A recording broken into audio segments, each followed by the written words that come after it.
Peggy 3.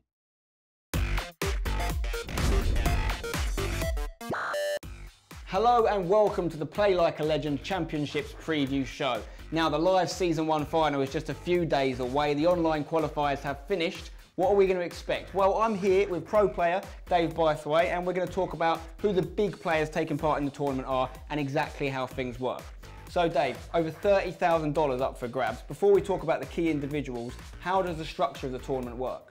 Okay, so we're going to have 16 players battling it out in 4 groups of 4, the top 2 of which will then progress into the knockout stages.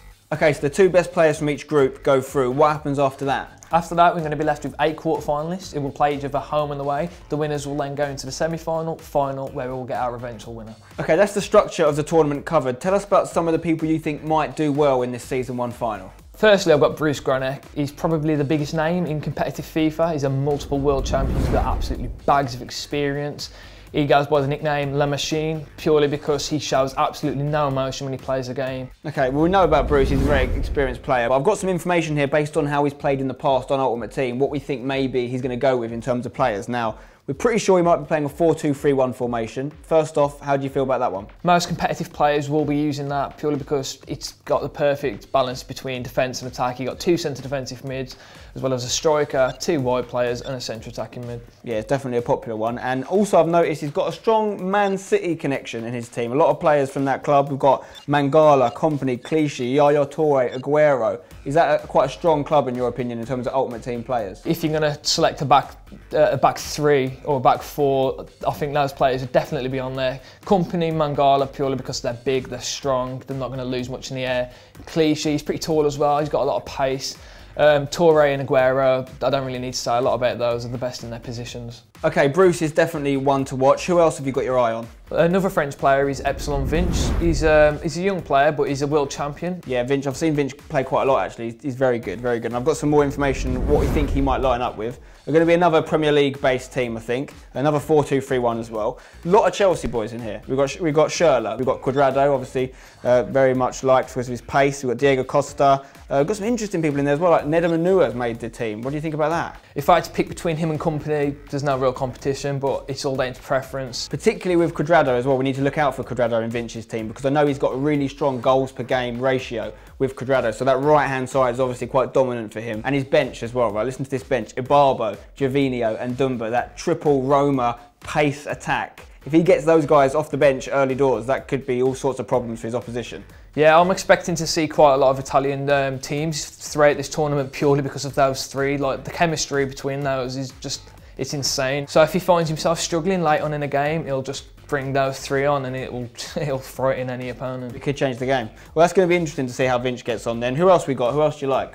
Well, now we've got a UK player. It's Tass and he's one of the best players in the UK. This is because he's a very good, patient player. He'll keep the ball a lot. He's very skillful and he's got a very, very solid defence. Lots of different things to talk about here, but there's one standout thing, which is Luis Suarez in CDM. Now, I've seen strikers used there before, but I've never seen Suarez that far deep on the pitch. What do you think about that? It's a strange decision, and it's definitely a risk, but the reason behind it is, a lot of the times when you play a 4-2-3-1 formation, your centre defensive mids will be like on the edge of the box, like just for corners and like things like that, and you'll want to get a shot off with them, and usually centre defensive mids, they won't have great shooting stats. So obviously if a shot, the ball falls out to Suarez, you're going to fancy him to score if he shoots from the edge of the box. So that's definitely the thinking behind that. Okay, well there's a few other things to talk about in his team. I mean, he's got some informs, quite a few informs, I think 4 in there he might use. He's got Ronaldo and Messi. Now both of them in the same lineup. We've got the Liga BBVA connection there. That could be causing all sorts of problems. Benzema up top. Would you have gone with Benzema at the top of a Spanish league strike force? I would have gone for the informed Griezmann just because he's got a bit more pace, and I'm not really a fan of Benzema. Although he's got a good rating, he never seems like he justifies it like on the pitch. He doesn't really like do a lot for me. And then finally, I mean, he's got Team of the Year Kroos, but is Kroos one of the best ones? Do you think he could have gone with someone else, or maybe a different CDM from La Liga? I would have gone for a more defensive centre defensive mid purely because he's got Suarez like partnering him.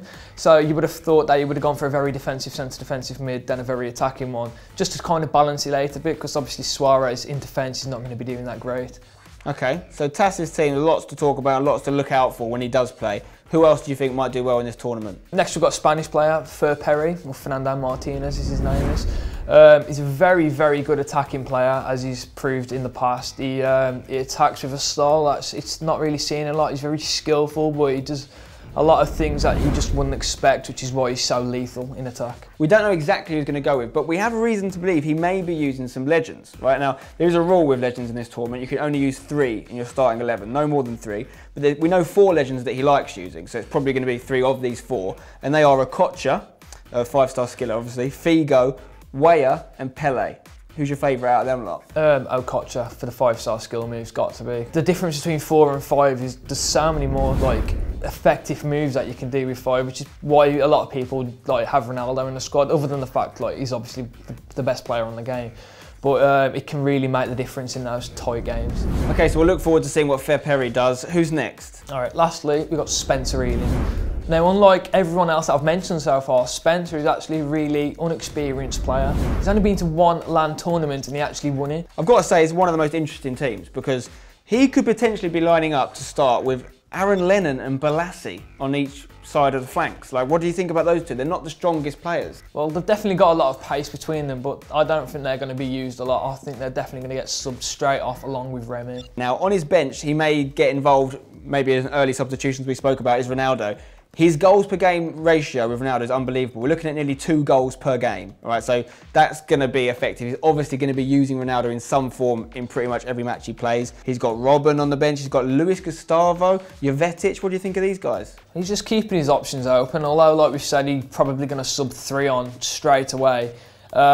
He doesn't necessarily have to, and he might not do it. And if he doesn't do it, then he's got a lot of options to pick from, like throughout the team, not just in attack.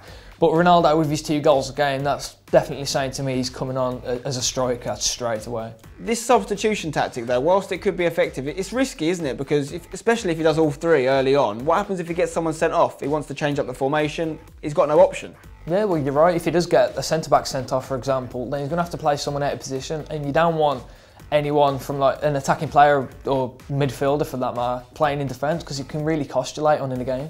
Well, we'll see what happens with that. I'm sure someone's going to do 3 early substitutions at some point, and that could be something that happens. But Spencer's another interesting player to look out for sure. Right, so there's some of the people to keep an eye on. We'll definitely look out for them. But it's not just about the people taking part, is it? It's also about the environment. These guys are going to be playing in the Gfinity Arena in London. It's a huge cinema screen. There's going to be hundreds of people watching. How will that affect people? Well, this is where experience is key. There's going to be a lot of pressure on the players. It's a whole new kettle of fish to playing in your room with your slippers on, a cup of tea at the side. But then again, that being said, Spencer he came from that scenario. He was playing in his room, he hadn't been to a tournament, he went to his first one and he won it, so who knows what to expect. All right, with all that in mind, who do you tip to win the Season 1 final this weekend? Based on the information that we've had, I'm going to go with Spencer. He's used his team a lot, he knows which players work in certain positions, and most of his players have been there from the start, so he's definitely my choice. I'm not going to go with Spencer, I'm actually going to go with Bruce, because he's been there, he's done that, it's a big stage, he excels on the big stage, so my tip is Bruce Granek. Well, there you go. They are some of the key players to look out for at the Play Like a Legend live Season 1 final. It's taking place this weekend in London at the Gfinity Arena. Dave, thank you very much for joining us. I'm looking forward to seeing if some of our predictions come true. It's going to be a great event. You can watch it all live at twitch.tv/GFinityTV. We'll be there. Make sure you are too.